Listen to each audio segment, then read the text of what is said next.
Good morning students. இன்றைக்கி என்ன பார்க்க போகிறோம் அப்படின்னா பாலிட்டியில் ஃபஸ்ட் டாப்பிக்கான மேக்கிங் ஆஃப் இந்தியன் கான்ஸ்டியூஷன், அதாவது இந்திய அரசியலமைப்பு எவ்வாறு உருவான விதம், அந்த உருவான விதத்தை தான் பார்க்க போகிறோம். ஸோ ஃபர்ஸ்ட் ஆஃப் ஆல் நம்ம என்ன தெரிஞ்சுக்கணும் அப்படின்னா அரசியலமைப்பு அப்படின்னா என்னன்னு தெரிஞ்சுக்கணும். ஸோ இது வந்து சிம்பிளாக சொல்லணும் அப்படின்னா ரூல்ஸ் அண்ட் ரெகுலேஷன் சொல்லலாம். அதாவது நம்ம ஸ்கூல் ஸ்டூடெண்ட்டாக இருந்தாங்க அப்படின்னா அவங்க வந்து ஸ்கூலில் வந்து என்னென்ன ஃபாலோ பண்ணணும் அப்படின்னு சொல்லிட்டு அவங்களுக்கு ஒரு set of rules and regulations இருக்கும். அதே மாதிரி தான் வந்து ஒரு நாடுன்னு ஒன்று இருந்துச்சு அப்படின்னா அந்த நாட்டில் இருக்க அரசியல்வாதிகளாக இருக்கட்டும், மக்கள், ஆட்சியாளர்கள், நீதித்துறை, அவங்க எப்படி செயல்படணுன்றதுக்காக அவங்களுக்கான set of rules of regulations தான் வந்து கான்ஸ்டிடியூஷன். ஃபர்ஸ்ட் இந்த கான்ஸ்டியூஷன் அப்படிங்கிற பதம் வந்து எங்கேருந்து உருவாச்சு அப்படிங்கிறது வந்து ரொம்ப முக்கியம். ஸோ ஃபர்ஸ்ட் ஆஃப் ஆல் இந்த கான்ஸ்டியூஷன் வந்து எங்கே உருவாச்சு அப்படின்னா அமெரிக்காவில் தான் உருவாச்சு. கான்ஸ்டியூஷன் அப்படிங்கிற வேர்டு வந்து எங்கே உருவாச்சு அப்படின்னா அமெரிக்காவில் தான். ஸோ 1787 வந்து அமெரிக்கன் கான்ஸ்டியூஷன் வந்து உருவாகுது.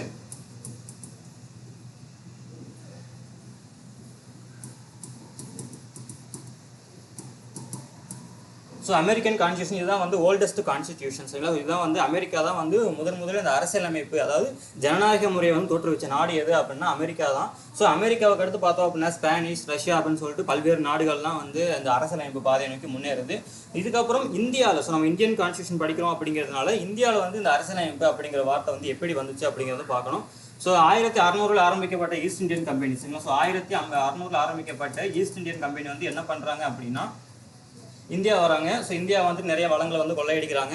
அதுக்கப்புறம் பார்த்தோம் அப்படின்னா 1857, சரிங்களா? ஸோ 1857 பார்த்தோம் அப்படின்னா நேரடியாக வந்து இங்கிலாந்து ஆட்சி, ஸோ விக்டோரியா மகாராணி வந்து என்ன பண்ணுவாங்க அப்படின்னா 1858 வந்து விக்டோரியா மகாராணி பேரறிக்கை விடுவாங்க. அந்த பேரறிக்கைக்கு அப்புறம் பார்த்தோம் அப்படின்னா முழுக்க வந்து இந்தியா வந்து இங்கிலாந்தோட கட்டுப்பாட்டில் இருக்கும். அது வரைக்கும் வந்து ஈஸ்ட் இந்தியன் கம்பெனியோட கட்டுப்பாட்டில் இருக்கும். அதுக்கப்புறம் வந்து இங்கிலாந்தோட கட்டுப்பாட்டில் இருக்கும். ஸோ இங்கிலாந்து இதுக்கப்புறம் வந்து என்ன பண்ணுறாங்க அப்படின்னா நிறைய சட்டங்கள் வெளியிடுறாங்க. பட்டய சட்டம், அதுக்கப்புறம் பார்த்தோம் அப்படின்னா ரெகுலேஷன் ஆக்ட் அப்படின்னு சொல்லிட்டு நிறைய சட்டங்கள்லாம் வெளியிடுறாங்க.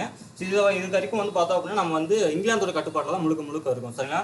ஸோ ஒரு கட்டத்துக்கு மேலே என்ன ஆகுது அப்படின்னா விடுதலை போராட்டம் வந்து வெடிக்க ஆரம்பிக்குது. ஸோ விடுதலை போராட்டத்தின் ஒரு பகுதி தான் வந்து என்ன அப்படின்னா நமக்குன்னு சொல்லிட்டு ஒரு சொந்தமாக ஒரு கான்ஸ்டிடியூஷன். சரிங்களா? ஸோ சொந்தமாக ஒரு கான்ஸ்டிடியூஷன் அப்படிங்கிற கருத்து வந்து எப்படி உருவாச்சு அப்படின்னா ஸோ 1934 சரி. ஸோ 1934 எம்என் ராய் அப்படின்னு ஒரு கம்யூனிஸ்ட் பார்ட்டியை தோற்றுவிச்சவர். ஸோ கம்யூனிஸ்ட் பார்ட்டியை தோற்றுவிச்ச எம்என் ராய் அப்படிங்கிற வந்து என்ன பண்ணுறாரு அப்படின்னா அவர் தான் வந்து ஃபர்ஸ்ட் வந்து நம்ம இந்தியாவுக்கு ஒரு அரசியலமைப்பு வேணும் அப்படின்னு சொல்லிட்டு ஃபர்ஸ்ட் சொன்னது யாரு அப்படின்னா எம்என் ராய் தான். ஸோ அதுக்கப்புறம் பார்த்தோம் அப்படின்னா 1935 ஐஎன்சி, அதாவது இந்திய தேசிய காங்கிரஸ் வந்து 1935 இந்தியர்களுக்குன்னு சொல்லிட்டு ஒரு அரசியலமைப்பு வேணும் அப்படின்னு சொல்லிட்டு சொல்றாங்க. இதுக்கப்புறம் பார்த்தோம் அப்படின்னா 1938 ஜவஹர்லால் நேரு,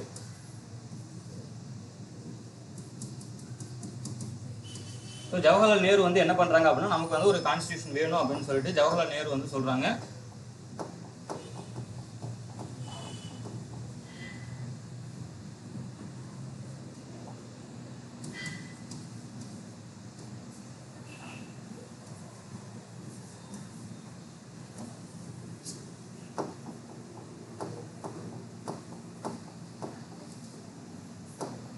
ஸோ 1938 ஜவஹர்லால் நேரு வந்து என்ன பண்ணுறாங்க அப்படின்னா இந்தியாவுக்குன்னு சொல்லிட்டு ஒரு கான்ஸ்டியூஷன் வேணும் அப்படின்னு சொல்கிறாங்க.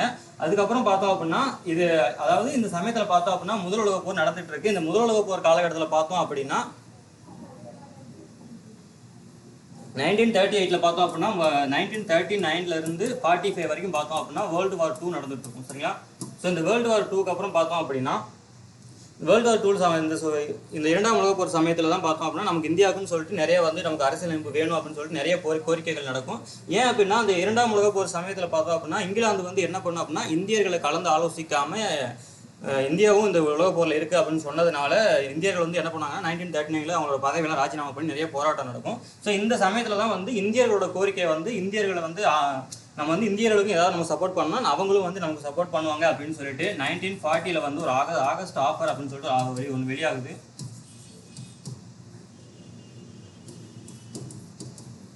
ஸோ ஆகஸ்ட் ஆஃபர் அப்படின்னு சொல்லிட்டு ஒன்று வெளியிடுறாங்க. அது வெளியிட்டது யாரு அப்படின்னா லிண்ட்லித்கோ.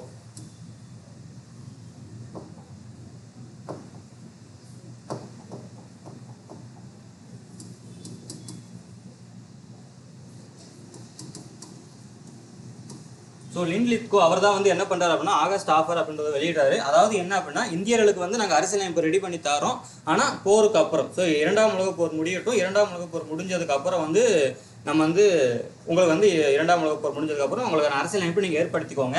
ஆனால் இந்த ஆகஸ்ட் ஆஃபர் வந்து சொன்னது என்ன சொன்னது அப்படின்னா டொமினியன் அந்தஸ்து. ஸோ டொமினியன் ஸ்டேட்டஸ் தான் வந்து இந்த ஆகஸ்ட் ஆஃபர் வந்து கொடுத்துச்சு. ஸோ டொமினியன் ஸ்டேட்டஸ் தான் கொடுத்துச்சு. ஆனால் இது வந்து இந்தியர்களுக்கு வந்து இது மேலே வந்து நம்பிக்கை இல்லை, சரிங்களா. ஸோ இந்த டொமினியன் ஸ்டேட்டஸ் அப்படின்னா என்ன அர்த்தம் அப்படின்னா இங்கிலாந்து வந்து ஆட்சி பண்ணுவாங்க, இங்கிலாந்து கீழே இந்தியா வந்து ஒரு தனி நாடாக இருக்கும் அப்படின்னு சொல்லுவாங்க. ஆனால் காங்கிரஸ் வந்து என்ன பண்ணும் அப்படின்னா பூர்ண சுவராஜ், அதாவது முழு சுதந்திரம் அப்படின்னு சொல்லிட்டு சொல்லுவாங்க. ஸோ பூர்ண சுவராஜை வந்து எக்ஸ்பெக்ட் பண்ணதுனால காங்கிரஸ் வந்து இதை வந்து அக்செப்ட் பண்ணாது, சரிங்களா. ஸோ எங்களுக்கு வந்து தேவையில்லை லாண்ட் லெட்லிக்கு ஆஃபரை வந்து குறிப்பாக வந்து நேரு வந்து என்ன சொல்லுவார் அப்படின்னா, அதாவது ஜவஹர்லால் நேரு வந்து என்ன சொல்லுவார் அப்படின்னா டெட் அஸ் டோர் நைல், அதாவது பக்கத்தில் வந்து கதவு பக்கத்தில் வந்து இறந்த மாதிரின்னு சொல்லிட்டு அது வந்து பழமொழி. ஸோ அந்த மாதிரி வந்து ஜவஹர்லால் நேரு வந்து என்ன சொல்லுவார் அப்படின்னா டெட் அஸ் டோர் நைல் அப்படின்னு சொல்லுவார்.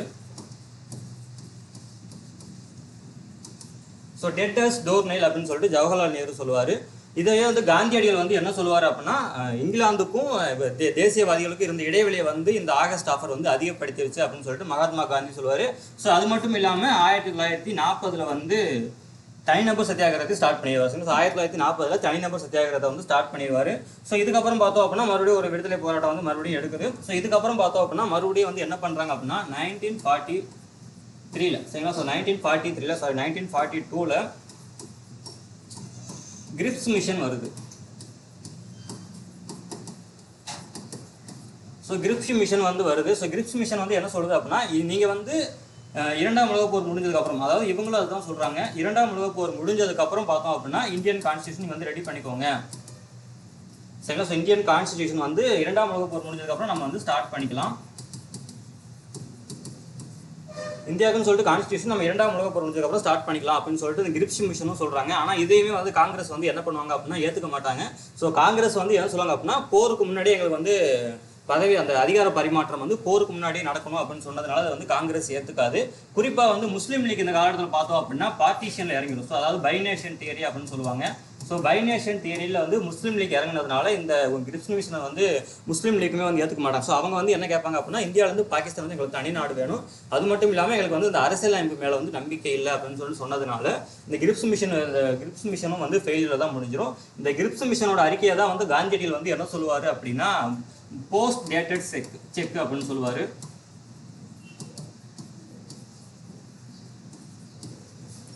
போஸ்ட் டேட்டட் செக் அப்படின்னு சொல்லிட்டு காந்தியடிகள் சொல்லுவார். ஸோ கிரிப்ஸ் மிஷனும் வந்து தூதுக்குள்ள இதுவும் வந்து ஃபெயிலியர் ஆயிரும். ஸோ இதுக்கப்புறம் வந்து பார்த்தோம் அப்படின்னா பலகட்ட பேச்சுவார்த்தைகளுக்கு பிறகு ஒரு அமைப்பு வரும், சரிங்களா. ஸோ அதுதான் வந்து என்ன அப்படின்னா cabinet mission. So cabinet mission 1946 March மாதம் பார்த்தோம் அப்படின்னா கேபினெட் மிஷன் வருது. ஸோ அது வந்து எதுக்காக அப்படின்னா இந்த அரசியலமைப்பை உருவாக்குறதுக்கான சாத்தியக்கூறுகளை வந்து ஆராய்ச்சி பண்ணுறதுக்காக வந்தது அந்த கேபினெட் மிஷன், சரிங்களா. ஸோ கிரிப்ஸ் மிஷன் வந்து ஃபெயிலியர் ஆயிடுச்சு. இந்த கேபினெட் மிஷன் வந்து அதுக்கப்புறம் வருது. ஸோ இந்த கேபினெட் மிஷனில் பார்த்தோம் அப்படின்னா ஒரு 3 பேர் இருப்பாங்க, சரிங்களா. ஸோ யார் யார் அப்படின்னா Stafford grips,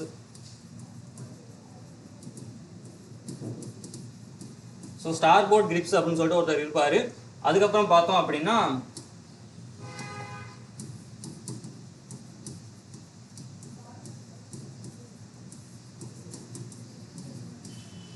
so Stafford grips அப்படின்னு ஒருத்தர் இருப்பார். அதுக்கப்புறம் வந்து பெத்திக் லாரன்ஸ்,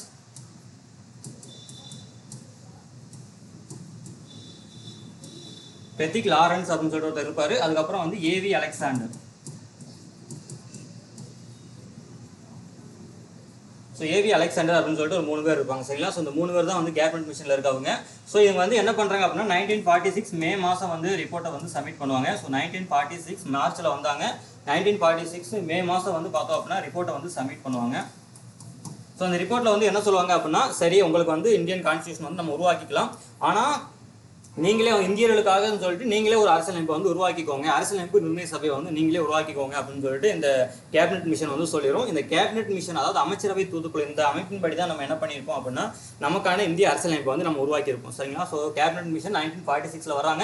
1946 மே மாதம் வந்து நான் அந்த ரிப்போர்ட்டை சப்மிட் பண்ணதுக்கப்புறம் எல்லாரும் வந்து என்ன பண்ணுறாங்க அப்படின்னா அந்த அரசியலமைப்பு நிர்ணய சபையை உருவாக்கணும் அப்படிங்கிற ஒரு முயற்சியில் வந்து இறங்குறாங்க. ஸோ அந்த அரசியலமைப்பு நிர்ணய சபை வந்து எப்படி உருவாக்குறது அப்படின்னு சொல்லிட்டு அதுக்கான செட் ஆஃப் ரூல்ஸ் அண்ட் ரெகுலேஷன்ஸையும் வந்து இந்த கேபினெட் மிஷனே சொல்கிறாங்க. ஸோ அவங்க வந்து என்ன சொல்கிறாங்க அப்படின்னா ஒரு செர்டன் ரூல்ஸ் வந்து சொல்கிறாங்க. ஸோ அது என்னென்ன ரூல்ஸ் அப்படின்னா ஃபஸ்ட்டு வந்து மறைமுக தேர்தல். ஸோ மறைமுக தேர்தல் அப்படின்னா இன்டைரக்ட் எலெக்ஷன். ஸோ ஃபஸ்ட்டு அவங்க சொல்கிறது வந்து என்ன அப்படின்னா இன்டைரக்ட் எலெக்ஷன். ஸோ ஸோ மறைமுக தேர்தல் நடக்கும். ஸோ மறைமுக தேர்தல் நடக்கும். இந்த தேர்தலில் வந்து யாரெல்லாம் போட்டி போடுவாங்க அப்படின்னு சொல்லிட்டு கேட்டிருக்காங்க சார். யாரெல்லாம் தேர்தல் வந்து பங்கேற்பாங்க, அதாவது ஓட்டு போடுறவங்க வந்து சாதாரண மக்கள் கிடையாது. ஸோ அந்த தேர்தலில் வந்து யாரெல்லாம் பங்கேற்பாங்க அப்படின்னா மாகாண சட்டமன்ற உறுப்பினர்கள் சரிங்களா. So member of legislative assembly, so எம்எல்ஏஸ்னு வச்சுக்கலாம், இப்போ இருக்க எம்எல்ஏஸ் மாதிரி வச்சுக்கலாம். So member of legislative assemblies இவங்க தான் வந்து அந்த தேர்தலில் வந்து ஓட்டு போட போகிறாங்க. அது மட்டும் பார்த்தோம் அப்படின்னா பார்ட்லி நாமினேட்டிவ். ஸோ அதாவது பார்ட்லி நாமினேட்டிவ் அப்படின்னா பகுதியளவு தேர்ந்தெடுக்கப்பட்ட.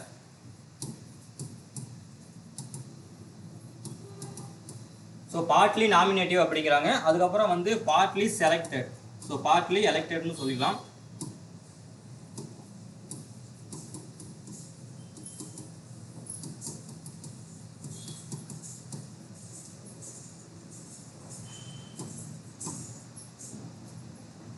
So partly elected. ஸோ அதுக்கப்புறம் பார்த்தோம் அப்படின்னா கம்யூனல் பேசிஸ்.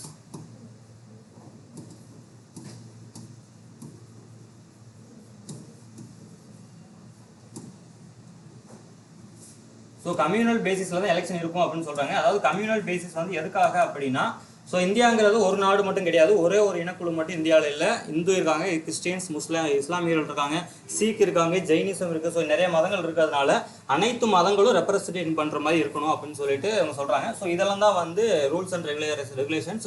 ஸோ ஃபஸ்ட்டு வந்து என்ன சொல்கிறாங்க அப்படின்னா இன்டைரக்ட் எலெக்ஷன். அதுக்கப்புறம் வந்து யாரெல்லாம் ஓட்டு போடுவாங்க அப்படின்னா மெம்பர் ஆஃப் லெஜிஸ்லேட்டிவ் அசம்பிளிஸ், அதாவது மக்களால் தேர்ந்தெடுக்கப்பட்ட உறுப்பினர்கள் தான் அதில் வந்து போட்டி போட போகிறாங்க. பார்ட்லி நாமினேட்டிவ் அப்படின்னா இவங்க வந்து எதுக்காக அப்படின்னா பார்ட்லி பகுதியளவு தேர்ந்தெடுக்கப்பட்ட. ஸோ இவங்க வந்து யார் எலெக்ட் பண்ணுவாங்க அப்படின்னா, ஸோ இவங்களை வந்து செலக்ட் பண்ணுறது யார் அப்படின்னா பிரின்ஸ்லி ஸ்டேட் ப்ராவின்சஸ். ஸோ அது பார்த்தோம் அப்படின்னா இந்தியாவில் வந்து மொத்தம் வந்து 565 பிரின்ஸ்லி ஸ்டேட் ப்ராவின்சஸ் இருந்தாங்க. ஸோ மொத்தம் 565 இருந்தாங்க. ஸோ அந்த 565 பிரின்ஸ்லி ஸ்டேட்ஸ் வந்து உருவாங்குறவங்க அந்த பார்ட்லி நாமினேட் ஆவாங்க. ஸோ எலெக்டட், ஸோ அதாவது எலெக்ஷன் பேரே தேர்ந்தெடுக்கவங்க யார் அப்படின்னா பிரிட்டிஷ் மாகாணங்கள்.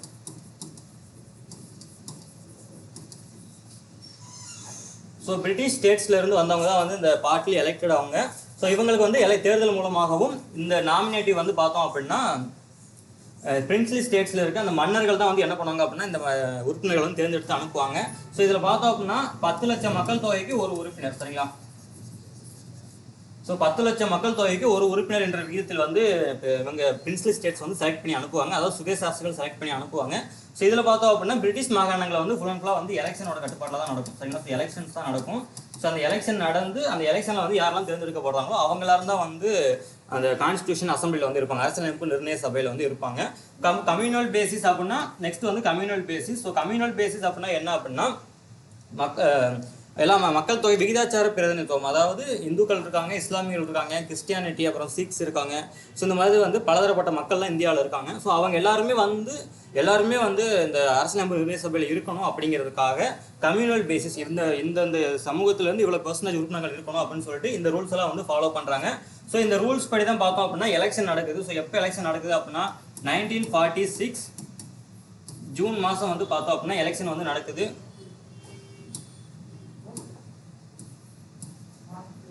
ஸோ 1946 ஜூன் டு ஆகஸ்ட்டில் தான் எலெக்ஷன் நடக்குது. ஸோ இதுக்கப்புறம் பார்த்தோம் அப்படின்னா கான்ஸ்டியூஷன் எலெக்ஷனுக்கு அப்புறம் பார்த்தோம் அப்படின்னா கான்ஸ்டியூஷன் அசம்பிளி வந்து ஃப்ரேம் பண்ணியாச்சு சரிங்களா. ஸோ கான்ஸ்டியூஷன் அசம்பிளி வந்து எப்போ வந்து ஃப்ரேம் பண்ணுறாங்க அப்படின்னா 1946 டிசம்பர் 6 சரிங்களா. ஸோ டிசம்பர் 6 தான் வந்து என்ன ஆச்சு அப்படின்னா கான்ஸ்டிடியூஷனல் அசம்பிளி வந்து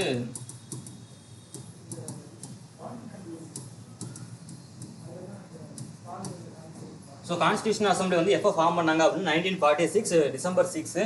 ஸோ இதில் வந்து எனக்கு கண்டினியூஸாக கேட்குறது வந்து என்ன அப்படின்னா ஃபஸ்ட்டு மீட்டிங் சரிங்களா. ஸோ ஃபஸ்ட்டு மீட் வந்து எப்போ நடந்துச்சு அப்படிங்கிறத வந்து கண்டினியூஸாக வந்து கேட்பாங்க.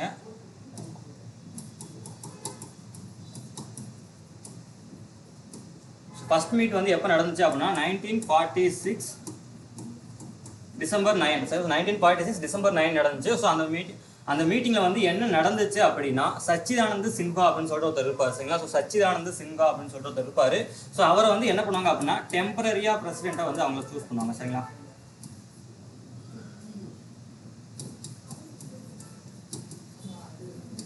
சச்சிதானந்த சின்ஹா வந்து டெம்பரரி பிரசிடெண்ட்டாக வந்து சூஸ் பண்ணுவாங்க.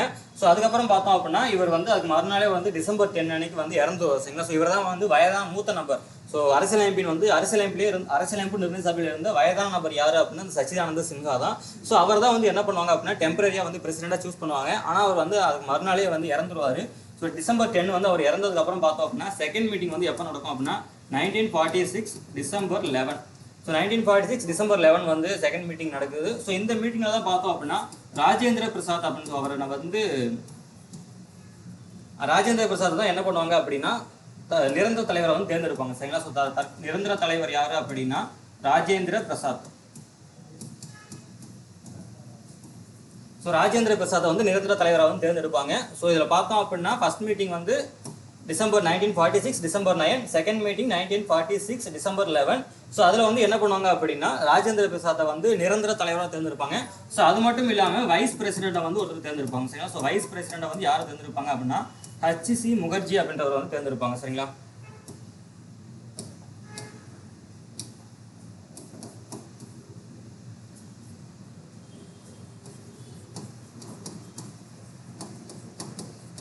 ஸோ HC முகர்ஜி அப்படின்னு ஒருத்தர் இருப்பார். ஸோ அவர் வந்து வைஸ் பிரசிடென்ட்டாகவும் லீகல் அட்வைசர், ஸோ LA அப்படின்னுவாங்க. ஸோ லீகல் அட்வைசர் சட்ட ஆலோசகரை வந்து யாரை நியமிப்பாங்க அப்படின்னா BN Rao.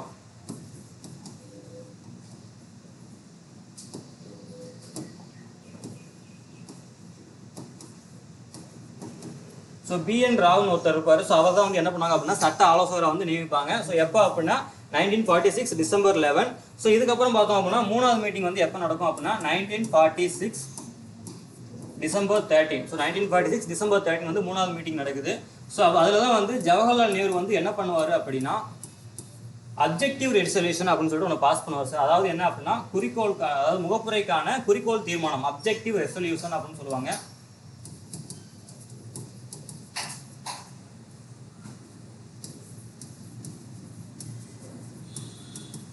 So objective resolution சொல்லிட்டு ஒன்று ஃபார்ம் பண்ணுவார். யார் அப்படின்னா ஜவஹர்லால் நேரு. ஸோ இது வந்து எதுக்காக அப்படின்னா பிரியாம்பிள். ஸோ கான்ஸ்டியூஷன் வந்து மிக முக்கியமான பகுதி வந்து என்ன அப்படின்னா பிரியாம்பிள் தான்.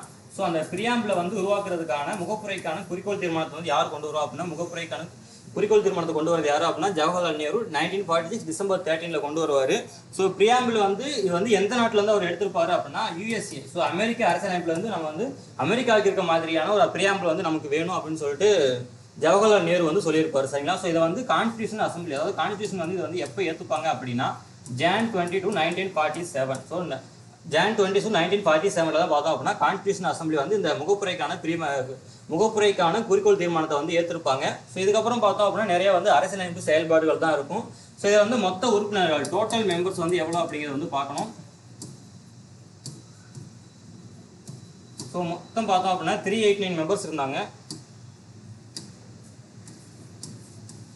ஸோ மொத்தம் வந்து 389 மெம்பர்ஸ் இருந்தாங்க.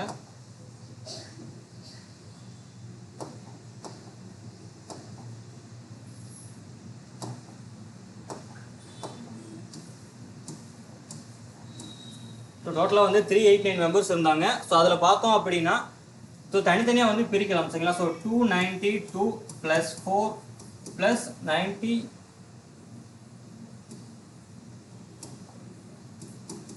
ஸோ 93. சரிங்களா? ஸோ 292 + 4 + 93. அதாவது என்ன அப்படின்னா இந்த 292 அப்படி இருக்காங்க பார்த்தீங்களா? ஸோ இவங்க வந்து யாரு அப்படின்னா பிரிட்டிஷ் ஸ்டேட்ஸ்.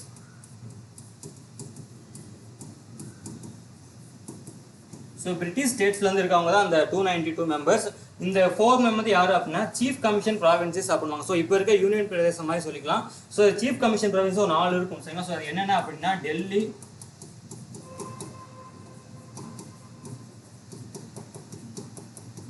அஜ்மீர், அதுக்கப்புறம் பார்த்தோம் அப்படின்னா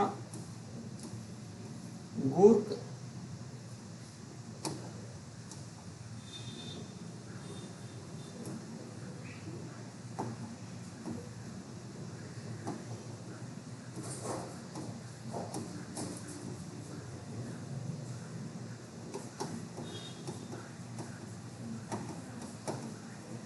ஸோ டெல்லி, அஜ்மீர், கூர்க், பலுசிஸ்தான் 4 மாநிலங்கள் இருக்கும். இந்த 4 மாகாணங்கள்லேருந்து 4 பேர் தேர்ந்தெடுப்பாங்க.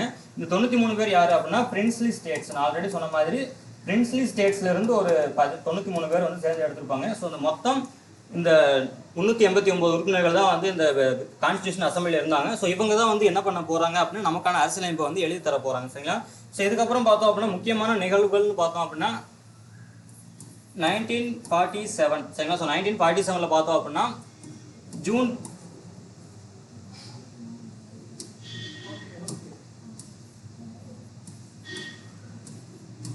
ஸோ 1947 ஜூன் 3 பார்த்தோம் அப்படின்னா ஒரு முக்கியமான நபர் வந்து வருவார். அவர் யார் அப்படின்னா மவுண்ட் பேட்டன்.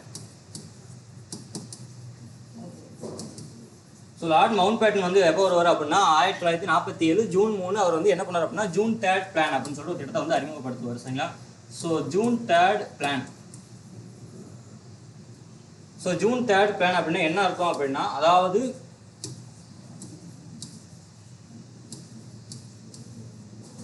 ஜூன் 3 பிளான் அப்படின்ற ஒரு பிளானை வந்து அறிமுகப்படுத்துவார். ஸோ அதன்படி பார்த்தோம் அப்படின்னா ஒரு முக்கியமான ஒரு 3 நிகழ்வுகள் நடக்கும். அது வந்து என்ன அப்படின்னா,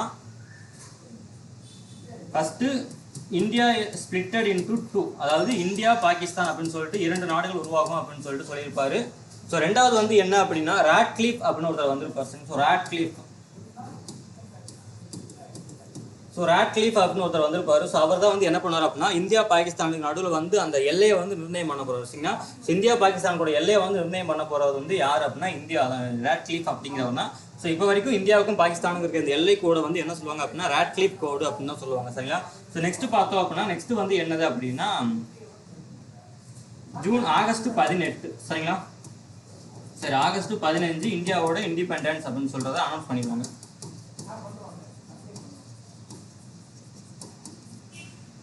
ஸோ இந்தியா வந்து இண்டிபெண்டன்ஸ் வந்து ஆகஸ்ட் 15, 1947 வந்து இந்தியாவுக்கு வந்து விடுதலை கொடுத்துருவோம் அப்படின்னு சொல்லிட்டு இந்த 1947 ஜூன் 3 பிளான்ல மவுண்ட் பேட்டன் வந்து சொல்றாரு.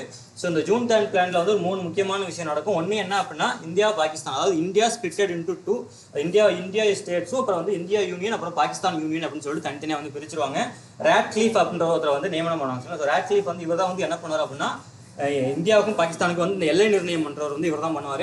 அதுக்கப்புறம் ஆகஸ்ட் 15 பார்த்தோம் அப்படின்னா இந்தியாவுக்கு வந்து நாங்கள் சுதந்திரம் கொடுத்துருவோம் அப்படின்னு சொல்லிட்டு கொண்டு வருவாங்க. ஒரு இதையும் வந்து ஜூன் 3 பிளான்ல வந்து மவுண்ட் பேட்டன் வந்து கொண்டு வருவார். ஸோ இதன்படி தான் பார்த்தோம் அப்படின்னா India independence act 1947.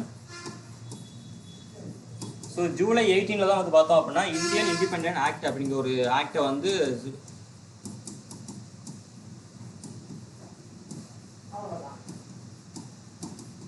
Indian independence act அப்படின்ற ஒரு ஆக்டை வந்து பிரிட்டிஷ் பார்லிமெண்ட்ல வந்து ஃபார்ம் பண்ணுவாங்க. ஸோ அந்த சட்டப்படி என்ன சொல்லுவோம் அப்படின்னா நாங்கள் வந்து ஆகஸ்ட் 15 வந்து உங்களுக்கு வந்து சுதந்திரம் கொடுத்துருவோம் அப்படின்னு சொல்லிட்டு இந்த சட்டம் தான் வந்து சொல்லும். இந்த சட்டப்படி தான் பார்த்தோம் அப்படின்னா நமக்கு வந்து சுதந்திரம் வந்து கிடைச்சிருக்கும். சரிங்களா? ஸோ இப்போதைக்கு ஜூன் 3 பிளான் வந்து மவுண்ட் பேட்டன் வந்து என்ன பண்ணார் அப்படின்னா ஜூன் 3 பிளான் அப்படின்ற ஒரு அனௌன்ஸ் பண்ணாரு. அதுக்கப்புறம் பார்த்தோம் அப்படின்னா அந்த ஜூன் 3 பிளான் வந்து ஒரு 3 முக்கியமான விஷயம் நடக்கும். என்ன அப்படின்னா இந்தியா வந்து ரெண்டாக வந்து ஸ்பிளிட் பண்ணுவாங்க. இந்தியா யூனியன் அப்புறம் பாகிஸ்தான் யூனியன் அப்படின்னு சொல்லிட்டு ரெண்டாக ஸ்பிளிட் பண்ணுவாங்க. அப்புறம் ராட்க்ளிஃப்னு ஒருத்தர் வருவார். அவர் தான் வந்து எல்லை நிர்ணயம் பண்ண போறவர். அப்புறம் ஆகஸ்ட் 15 இந்தியாவுக்கு வந்து விடுதலை கொடுத்துருவோம் அப்படின்வாங்க. இந்த ஜூன் 3 பிளான் படி தான் வந்து 1947 ஜூலை 18 இந்தியன் இண்டிபெண்டன்ஸ் ஆக்ட் அப்படின்னு சொல்லிட்டு ஒரு சட்டத்தை கொண்டு வருவாங்க. எங்க அப்படின்னா பிரிட்டிஷ் பார்லிமெண்ட். இது ப்ரீவியஸ் இயர் கொஸ்டின். இந்திய விடுதலை சட்டம் எங்கு ஏற்றப்பட்டது அப்படிங்கிற கொஸ்டின் இருக்கும். எங்க அப்படின்னா பிரிட்டிஷ் பார்லிமெண்ட்ல. சரிங்களா? ஸோ இதுக்கப்புறம் பார்த்தோம் அப்படின்னா விடுதலை அடைஞ்சிருவாங்க. ஸோ இதில் வந்து பார்த்தோம் அப்படின்னா அந்த விடுதலையால் வந்து இந்த கான்ஸ்டியூஷன் அசம்பிளியில் வந்து என்ன எஃபெக்ட் ஆகும் அப்படின்றத பார்க்கணும். ஸோ என்னென்ன எஃபெக்ட்ஸ் நடந்துச்சு அப்படிங்கிறத வந்து பார்க்கணும். ஸோ அது வந்து ஃபர்ஸ்ட் வந்து என்ன அப்படின்னா மெம்பர்ஸ். ஸோ 389 இருந்து 299 வந்து மாறிடுவாங்க. சரிங்களா? ஸோ 389 மெம்பர்ஸ்ல இருந்து 299 மெம்பர்ஸாக வந்து மாறிடுவாங்க. ஸோ மீதி இருக்கிறதெல்லாம் பார்த்தோம் அப்படின்னா பிரிட்டிஷுக்கு போயிடுவாங்க. ஸோ கிட்டத்தட்ட ஒரு 90 உறுப்பினர்கள் வந்து என்ன பண்ணுவாங்க அப்படின்னா பாகிஸ்தானுக்கு போயிடுவாங்க. சரிங்களா? ஸோ பாகிஸ்தானுக்கு ஒரு நாடு இருந்ததுனால அங்கே இருக்க அவங்களுக்கும் தனியாக ஒரு கான்ஸ்டியூஷன் அசம்பிளி உருவாகும். அவங்களுக்கும் சொல்லிட்டு தனி அரசியலமைப்பு வேணும் அப்படிங்கிறதுனால ஒரு 90 மெம்பர் ஒரு அங்கே பாகிஸ்தான் பகுதியில் இருக்கவங்க எல்லாரும் வந்து என்ன பண்ணுவாங்க அப்படின்னா பாகிஸ்தானுக்கு போயிடுவாங்க. ஸோ அதுக்கப்புறம் பார்த்தோம் அப்படின்னா கான்ஸ்டிடியூஷனல் பாடியாக மாறுச்சு. அதாவது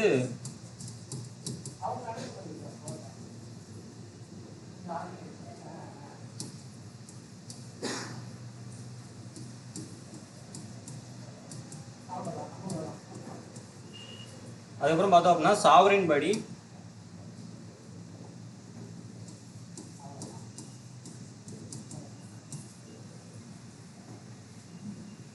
ஸோ சாவரின் படியை வந்து மாறிச்சு. அதாவது இறையாண்மை பெற்ற அமைப்பு. ஸோ இந்தியா தான் வந்து பார்லிமெண்ட் தான் வந்து பெருசு, பார்லிமெண்ட்டுக்கு கீழே மேலே எதுவுமே கிடையாது அப்படின்ற மாதிரி வந்து பார்லிமெண்ட் வந்து மாறிச்சு. அது மட்டும் இல்லாமல் லெஜிஸ்லேட்டிவாகவும் மாறுச்சு. சரிங்களா? லெஜிஸ்லேட்டிவ் அப்படின்னா சட்டம் இயற்றும் அமைப்பு. ஸோ லெஜிஸ்லேட்டிவாக மாறுச்சு. அதன்படி வந்து முதல் speaker. So first speaker of Lok Sabha.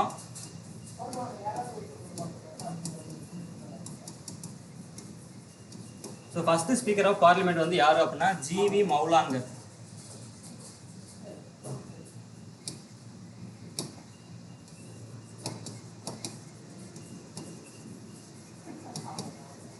So G V Mavalankar இவர் தான் வந்து ஃபஸ்ட்டு லோக்சபாவினுடைய முதல் சபாநாயகர்னு சொல்லிட்டு இவர் தான் சொல்லுவோம். பாராளுமன்றத்தினுடைய முதல் சபாநாயகரும் இவர் தான். So G V Mavalankar. ஸோ இதுக்கப்புறம் பார்த்தோம் அப்படின்னா முழுக்க வந்து இந்திய அரசியலமைப்பு வந்து எப்படி உருவாக்கணும் அப்படிங்கிறதான் போயிடும். ஸோ ஒரு 7 முக்கியமான குழுக்களும் 13 சிறிய குழுக்களும் இருக்கும். ஸோ அதில் முக்கியமானதுன்னு பார்த்தோம் அப்படின்னா ஸோ ஃபஸ்ட்டு வந்து drafting committee.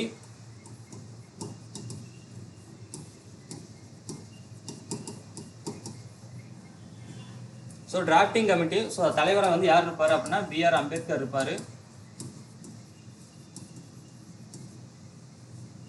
So B.R. Ambedkar இருப்பார். இவருக்கு கீழே வந்து ஒரு 6 மெம்பர்ஸ் இருப்பாங்க. டோட்டலாக வந்து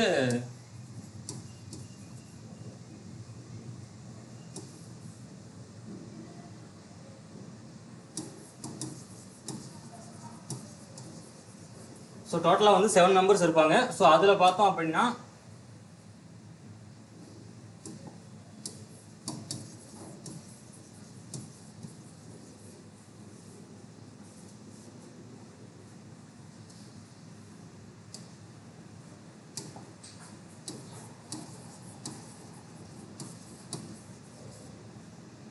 ஸோ 7 மெம்பர்ஸ் இருப்பாங்க. Doctor B.R. அம்பேத்கர் தான் வந்து என்ன பண்ணார் அப்படின்னா அரசியலமைப்பை வந்து உருவாக்கி தர போகிறவர். ஸோ அவர் தான் வந்து என்ன பண்ணார் அப்படின்னா அரசியலமைப்பின் சிற்பி, அப்புறம் வந்து சீஃப் ஆர்கிடெக்ட், அப்புறம் வந்து ஃபாதர் ஆஃப் கான்ஸ்டிடியூஷன் அப்படின்னு சொல்லிட்டு எல்லாரும் சொல்லுவோம். ஸோ இவங்க வந்து என்ன பண்ணுவாங்க அப்படின்னா மொத்தம் 64 ஸோ மொத்தம் வந்து என்ன பண்ணுவாங்க அப்படின்னா 60 கண்ட்ரிஸ் அதாவது 60 நாடுகளுடைய சட்டத்தை வந்து அவங்க வந்து பரிசீலனை பண்ணுவாங்க. ஸோ அமெரிக்கா, இங்கிலாந்து, பிரிட்டிஷ், அதுக்கப்புறம் வந்து பார்த்தோம் அப்படின்னா ஜப்பான், ஜெர்மனி, சோவியத் யூனியன் அப்படின்னு சொல்லிட்டு மொத்தம் வந்து 60 நாடுகளோட சட்டத்தை வந்து பரிசீலனை பண்ணி என்ன பண்ணுவாங்க அப்படின்னா 2 கட்டமாக வந்து அரசியலமைப்பு வந்து எழுதுவாங்க. ஸோ ஃபர்ஸ்ட் பார்த்தோம் அப்படின்னா இது வந்து டிராஃப்டிங் கமிட்டி வந்து எப்போ ஃபார்ம் பண்ணுவாங்க அப்படின்னா 1947 ஆகஸ்ட்ல. ஸோ 1947 ஆகஸ்ட்டில் தான் வந்து டிராஃப்டிங் கமிட்டி வந்து ஃபார்ம் பண்ணுவாங்க. ஸோ அதுலேருந்து 1948 பிப்ரவரி வரைக்கும். ஸோ 1948 பிப்ரவரி வரைக்கும் பார்த்தோம் அப்படின்னா ஒரு இது.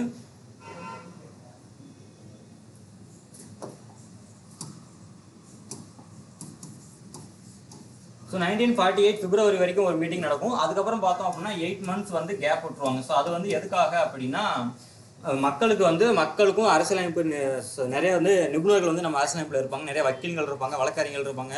ஸோ அந்த மாதிரியான நிறைய பேர் இருந்தாலும் அவங்களுக்கு வந்து ஒரு 8 மாதம் வந்து அந்த அரசியலமைப்பை வந்து பார்த்து படித்து என்னென்ன இருக்குன்னு தெரிஞ்சுக்கட்டும், இதில் ஏதாவது சேஞ்சஸ் ஏதாவது மாற்றம் பண்ணணும் அப்படின்னா அதெல்லாம் வந்து பரிந்துரை பண்ணணும் அப்படிங்கிறதுக்காக ஒரு 8 months கேப் விட்டுருப்பாங்க. ஸோ அதுக்கப்புறம் பார்த்தோம் அப்படின்னா மறுபடியும் 1948 அக்டோபரில் வந்து மறுபடியும் ஸ்டார்ட் பண்ணுவாங்க. ஸோ 1948 அக்டோபரில் மறுபடியும் வந்து அரசியலமைப்பு நிர்ணய சபை வந்து உருவாக்குறதுக்காக பிளான் பண்ணியிருப்பாங்க. ஸோ அதிலிருந்து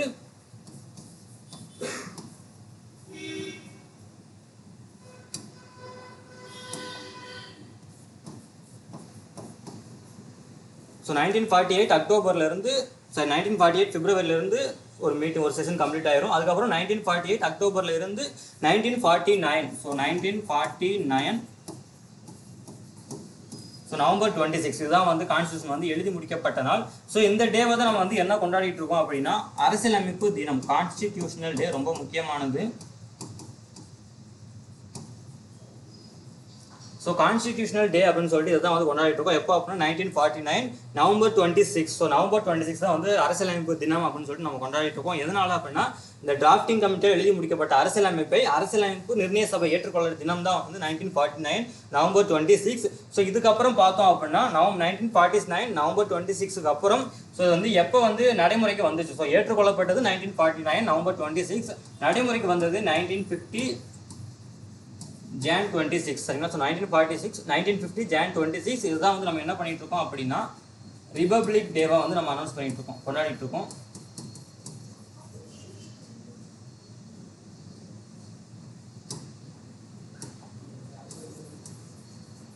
ஸோ ரிபப்ளிக் டேவை வந்து நம்ம கொண்டாடிட்டு இருக்கோம். சரிங்களா? ஸோ 1950 Jan 26லேருந்து 1950 Jan 26 வந்து நம்மளுடைய அரசியலமைப்பு வந்து நடைமுறைக்கு வந்துச்சு. இதுதான் நம்ம என்ன பண்ணிட்டு இருக்கோம் அப்படின்னா அரசியலமைப்பு நடைமுறை தினம். அரசியலமைப்பு நடைமுறைக்கு வந்தனால தான் வந்து நம்ம குடியரசு தினமாக வந்து நம்ம கொண்டாடிட்டு இருக்கோம். சரிங்களா? ஸோ அரசியலமைப்பு நடைமுறைக்கு வந்தது 1950 Jan 26. அது ஏற்றுக்கொள்ளப்பட்ட நாள் எது அப்படின்னா 1949 நவம்பர் 26. ஸோ பர்டிகுலர் இந்த Jan 26ங்கிற அந்த டேட்டை வந்து எதுக்காக செலக்ட் பண்ணாங்க அப்படிங்கிறதும் தெரிஞ்சுக்கணும். ஸோ ஏன் அப்படின்னா 1929 வந்து லாகூர் காங்கிரஸ் செஷன் வந்து நடக்கும். ஸோ லாகூரில் வந்து ஒரு காங்கிரஸ் செஷன் ஒன்று நடக்கும். ஸோ அதுதான் வந்து ஜவஹர்லால் நேரு வந்து என்ன சொல்லியிருப்பாரு அப்படின்னா, ஸோ அதில் வந்து ஜவஹர்லால் நேரு வந்து என்ன சொல்லியிருப்பாரு அப்படின்னா, நமக்கு வந்து அடுத்த மாதம் 26ஆம் தேதி நமக்கு வந்து விடுதலை அப்படின்னு சொல்லிட்டு ஒரு டேட்டை வந்து ஃபிக்ஸ் பண்ணியிருப்பார். அது என்ன அப்படின்னா 1930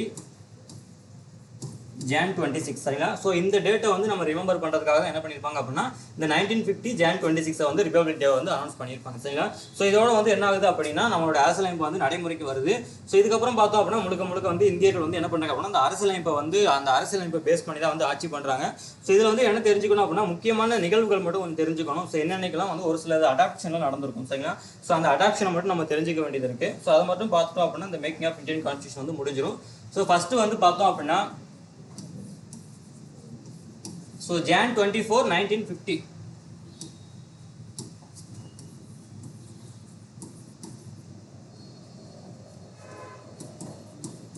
ஸோ இதுதான் வந்து பார்த்தோம் அப்படின்னா லாஸ்ட் மீட்டிங் நடந்துச்சு.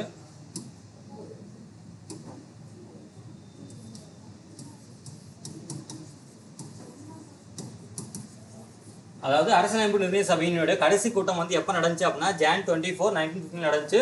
ஸோ இதில் வந்து மொத்தம் கலந்துக்கிட்டவங்க வந்து எத்தனை பேர் அப்படின்னா 284 மெம்பர்ஸ்.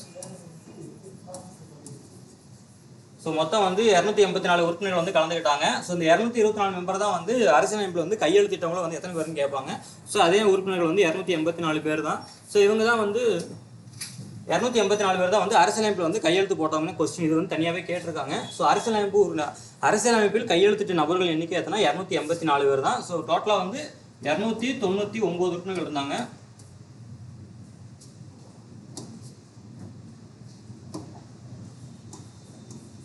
டோட்டலாக 299 உறுப்பினர்கள் இருக்காங்க. அதில் வந்து 284 உறுப்பினர்கள் வந்து கடைசி கூட்டத்தில் வந்து கலந்துருப்பாங்க, சரிங்களா?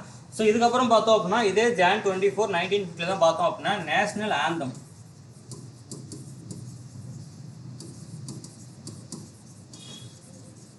நேஷனல் ஆந்தம் மற்றும் நேஷனல் சாங். ஸோ ரெண்டுமே வந்து அடாப்ட் பண்ணது வந்து எப்போ அப்படின்னா அந்த Jan 24, 1950 தான். ஸோ இதுக்கப்புறம் பார்த்தோம் அப்படின்னா இதே டேட்டில் தான் வந்து என்ன பண்ணியிருப்பாங்க அப்படின்னா ராஜேந்திர பிரசாத் அவர்கள் வந்து குடியரசுத் தலைவராக வந்து அப்பாயின்ட் பண்ணியிருப்பாங்க.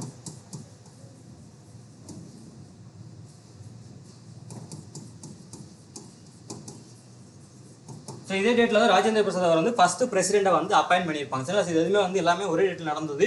ஸோ Jan 24, 1950 கான்ஸ்டியூஷன் அசம்பிளியோட லாஸ்ட் மீட்டிங் நடந்திருக்கும். ஸோ மொத்தம் 299 மெம்பர்ஸில் 284 மெம்பர்ஸ் பார்ட்டிசிபேட் பண்ணியிருப்பாங்க. ஸோ அதே டேட்டில் பார்த்தோம் அப்படின்னா நேஷனல் ஆந்தம் ஜனகணமன ரவீந்திரநாத் தாகூர் எழுதிய ஜனகணமன வந்து நேஷனல் ஆந்தமாகவும், பங்கிம் சந்திர சட்டர்ஜி எழுதிய வந்தே மாதரம் சாங்கை வந்து நேஷனல் சாங்காக வந்து எழுதியிருப்பாங்க. கீதாஞ்சலி நூல் இந்த நேஷனல் ஆந்தம் வந்து ஆனந்த மடம், இந்த நேஷனல் சாங் வந்து கீதாஞ்சலி. ஸோ அதே டேட்டில் தான் பார்த்தோம் அப்படின்னா ராஜேந்திர பிரசாத் வந்து பிரசிடென்ட்டாகவும் வந்து அக்செப்ட் பண்ணியிருப்பாங்க. எது அப்படின்னா எல்லாமே வந்து கான்ஸ்டியூஷன் அசம்பிளி தான். ஸோ நெக்ஸ்ட் பார்த்தோம் அப்படின்னா இதுக்கு மறுநாள் அதாவது Jan 25. ஸோ Jan 25, 1950 பார்த்தோம் அப்படின்னா ஸோ இதில் வந்து என்ன பண்ணியிருப்பாங்க அப்படின்னா எலெக்ஷன் கமிஷன் ஆஃப் இந்தியா வந்து அக்செப்ட் பண்ணியிருப்பாங்க. So election commission of India வந்து ஸ்டார்ட் பண்ணது வந்து எப்போ அப்படின்னா so election commission of India வந்து எப்போ ஸ்டார்ட் பண்ணியிருப்பாங்க அப்படின்னா Jan 25, 1950. ஸோ அதனால தான் வந்து என்ன பண்ணியிருப்பாங்க அப்படின்னா இந்த 1950 இந்த டேட்டை வந்து ஞாபகம் வச்சுக்கிறதுக்காக தான் நம்ம எலெக்ஷன் கமிஷனுடைய டோல் ஃப்ரீ நம்பர் வந்து இந்த 1950 தான், சரிங்களா? ஸோ இந்த நம்பருக்கு வந்து நம்ம கால் பண்ணோம் அப்படின்னா தேர்தல் தொடர்பான புகார் எல்லாமே வந்து அழிச்சிக்கலாம். ஸோ அந்த டேட்டை வந்து இந்த இயரை வந்து ரிமெம்பர்ஸ் பண்ணுறதுக்காக தான் எலெக்ஷன் கமிஷனோட டோல் ஃப்ரீ நம்பர் வந்து 1950 வச்சுருக்காங்க, சரிங்களா? ஸோ இதுக்கப்புறம் பார்த்தோம் அப்படின்னா Jan 26 supreme court of India.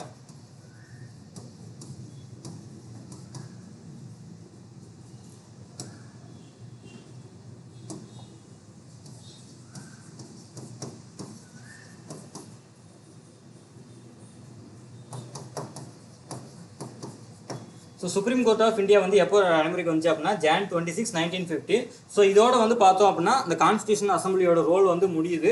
So இதுக்கப்புறம் பார்த்தோம் அப்படின்னா இந்த கான்ஸ்டியூஷன் அசம்பிளி வந்து என்ன மாறிடும் அப்படின்னா தற்காலிக பாராளுமன்றம்னு சொல்லுவாங்க. ஸோ அது ஒரு பார்லிமெண்ட்டை வந்து ஃபார்ம் ஆயிரும். ஸோ இதுக்கப்புறம் நம்ம பார்க்க போகிற ஃபுல்லாக வந்து எதில் பார்ப்போம் அப்படின்னா அந்த பார்லிமெண்ட்ரி இதெல்லாம் பார்ப்போம். ஸோ இதோட வந்து உங்களுக்கு வந்து இந்த மேக்கிங் ஆஃப் இந்தியன் கான்ஸ்டியூஷன் வந்து முடியுது.